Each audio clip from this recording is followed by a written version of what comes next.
भारत विश्व की सबसे प्राचीन सभ्यताओं का गढ़ रहा है। सिंधु घाटी की सभ्यता की खोज से पहले वैदिक सभ्यता को भारत की सबसे पुरानी सभ्यता माना जाता था।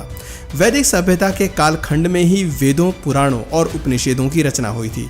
इसी सभ्यता के दौरान गाय को एक पवित्र पशु का दर्जा दिया गया था। इसी सभ्यता में जनपदों का विकास हुआ, राजाओं को अनेक अधिकार मिले। जाति और वर्ण व्यवस्था की शुरुआत भी वैदिक सभ्यता के समय ही हुई थी। इसी सभ्यता के समय में ही कृषि और पशुपालन के क्षेत्र में भी तेजी से विकास हुआ था। लेकिन इस सभ्यता की शुरुआत किसने और कब की थी? किन लोगों ने वैदिक सभ्यता बसाई थी?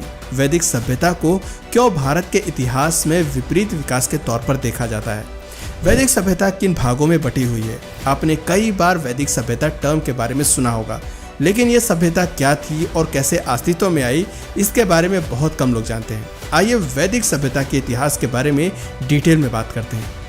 दोस्तों, करीब 800 ईसा पूर्व के आसपास सिंधु घाटी सभ्यता का पतन हो गया था। सिंधु घाटी की सभ्यता अपने समय की सबसे उन्नत सभ्यता मानी जाती थी। इस सभ्यता में लोग ब्रोंज से पहने हथियार और औजार यूज किया करते थे।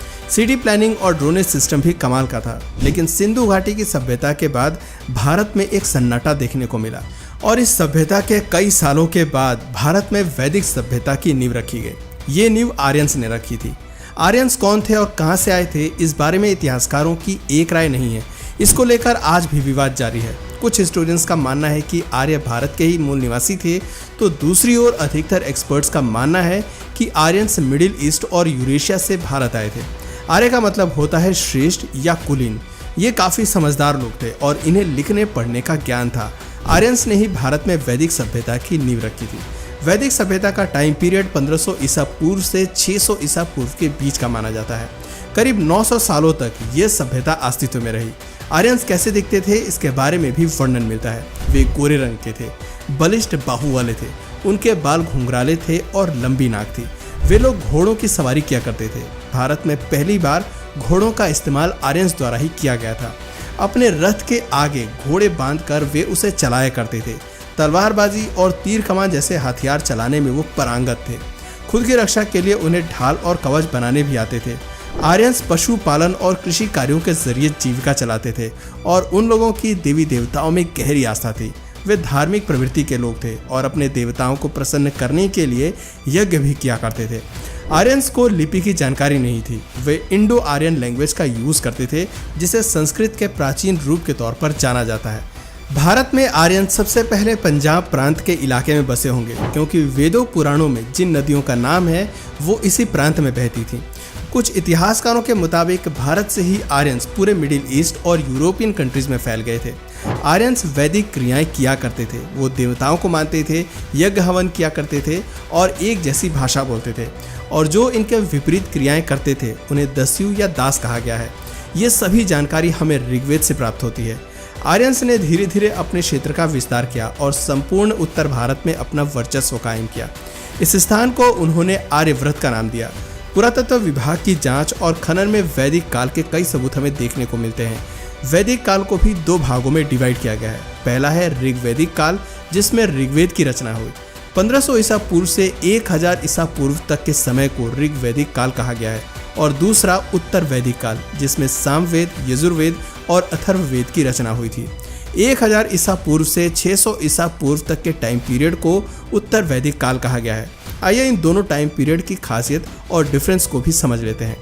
दोस्तों, सबसे पहले बात करते हैं ऋग्वैदिक काल की। इस काल के दौरान सिंधु घाटी की सभ्यता के बाद पहली बार लोगों ने ग्रुप बनाकर रहना शुरू किया था, जिन्हें जन कहा गया था। कई कबीले साथ मिलकर अपना राजा तय किया करते थे।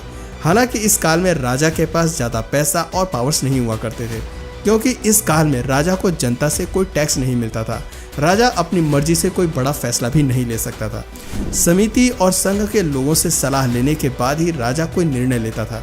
कुछ अधिकारी राजा के पास होते थे, जिन्हें रत्ननीन का दर्जा दिया गया था।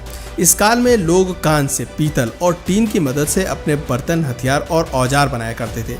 इन हथियारों से वे कृषि के कार्य और शिकार किया करते थे। व्यापार के लिए बार्टर सिस्टम का प्रयोग किया जाता था।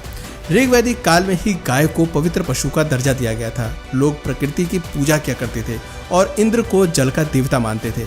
साथ ही अग्नि की पूजा भी लोग किया करते थे। वर्ण व्यवस्था की शुरुआत भी इसी काल में हुई थी।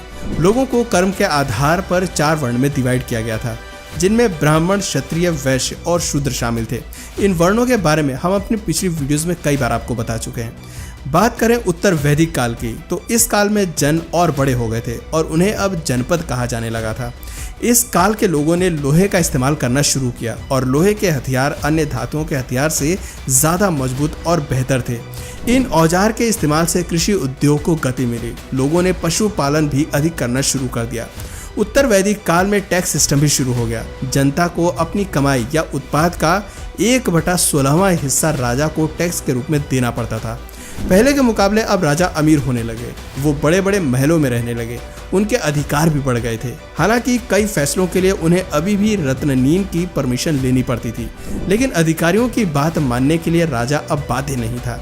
राजाओं ने अपनी सेना का विस्तार करना शुरू किया। यहाँ तक तो सब ठीक था, लेकिन कुछ कुरीतियों का जन्म भी उत्तर वैदिक काल में हुआ। इस काल में स्त्रियों के दर्जे में गिरावट आने लगी थी। पुरुष स्त्रियों को अपनी संपत्ति समझने लगे थे। पिता की संपत्ति पर महिलाएं अपना हक नहीं जता सकती थी। हालांकि बाल विवाह और पर्दा प्रथा जैसी प्रथाओं का जन्म अभी नहीं हुआ था, लेकिन फिर भी महिलाओं की आज़ादी पर अंकुश लगाने की शुरुआत हो गई थी। ऋग्वैदिक काल में जहां बार्टर सिस्टम चलता था, वहीं उत्तर वैदिक काल में मुद्रा की शुरुआत हुई। निष्क, शतमान, कृष्ण और पाद, ये 4 प्रकार की मुद्राएं शुरू हुई थी। उत्तर वैदिक काल में जाति ने वर्ण को रिप्लेस कर दिया। अब लोगों की जाति उनके जन्म के आधार पर तय होने लगी थी। पहले कर्म के आधार पर वर्ण में लोगों को बांटा जाता था। राजा के बेटे को राजा बनने के लिए अपनी उपयोगिता सिद्ध करनी पड़ती थी, लेकिन उत्तर वैदिक काल में ये सभी चीज़ें अनुवांशिक होने लगी। कुम्हार का बेटा कुम्हार बनेगा, सुनार का बेटा सुनार, राजा का बेटा राजा ही बनेगा, चाहे वो उस काबिल हो या ना हो। जन्म के आधार पर तय की गई जाति से उसकी जीवन भर पहचान की जाती थी। गोत्र व्यवस्था की शुरुआत भी सबसे पहले उत्तर वैदिक काल में ही हुई। पहले जहां लोग प्रकृति की पूजा किया करते थे, अब लोगों ने यज्ञ, कर्मकांड, अनुष्ठान, पशु बलि और नर बलि जैसी प्रथाओं को अपनाना शुरू कर दिया था। रामायण और महाभारत का लेखन भी इसी काल के दौरान हुआ था। ये कुछ अंतर ऋग्वैदिक काल और उत्तर वैदिक काल में देखने को मिले थे। दोस्तों, वैदिक काल को लेकर कई बातें स्पष्ट हैं, तो कई सवालों का जवाब आज भी एक्सपर्ट्स खोज रहे हैं। सबसे बड़ा सवाल तो यही है कि आखिर वैदिक काल की स्थापना करने वाले आर्यंस कौन थे। जर्मनी के तानाशाह हिटलर भी खुद को आर्य बताता था। आर्य समाज की स्थापना करने वाले दयानंद सरस्वती ने कहा था कि आर्यंस शुरुआत से ही भारत में रह रहे हैं, जो तिब्बत से यहाँ आए थे। तो वहीं बाल गंगाधर तिलक ने कहा था कि आर्यंस करीब 10,000 साल पहले आर्कटिक क्षेत्र से भारत आए थे। हालांकि इन बातों को साक्ष्य प्रमाण के तौर पर नहीं लिया जाता। वर्ल्ड हिस्टोरियंस आर्यंस को आज भी भारत का मूल निवासी नहीं मानते हैं। दोस्तों, भले ही आर्यंस भारत के मूल निवासी थे या नहीं, लेकिन भारत के इतिहास में इनका योगदान अमूल्य और महत्वपूर्ण रहा है। कई बहुमूल्य जानकारी आज उनके लिखे वेदों से हमें मिलती है, जिसके लिए हम सदैव उनके आभारी रहेंगे। वैदिक काल के बाद भारत में गुप्ता, मौर्य और कुषाण वंशों की स्थापना हुई और कई विशाल साम्राज्य देखने को मिले। तो दोस्तों, ये थी वैदिक काल के इतिहास के बारे में पूरी जानकारी। वैसे दोस्तों, आपको क्या लगता है, क्या आर्यंस भारतीय थे या वो किसी दूसरी देश से हमारे देश में आए थे? नीचे अपना जवाब कमेंट सेक्शन में ज़रूर बताइएगा। और अगर इस वीडियो से आपको कुछ नया जानने या सीखने को मिला या फिर इंटरेस्टिंग लगा, तो प्लीज़ इस वीडियो को एक लाइक करके अपने फ्रेंड्स और फैमिली में से ज़रूर शेयर करें। और यदि आप इस चैनल पर नए हैं, तो प्लीज़ इस चैनल को सब्सक्राइब करके बेल नोटिफिकेशन आइकन को ऑन कर लीजिए, ताकि हमारे आने वाले वीडियोज़ आप मिस ना करें। मिलते हैं फिर किसी वीडियो में नए टॉपिक के साथ। तब तक के लिए नमस्कार।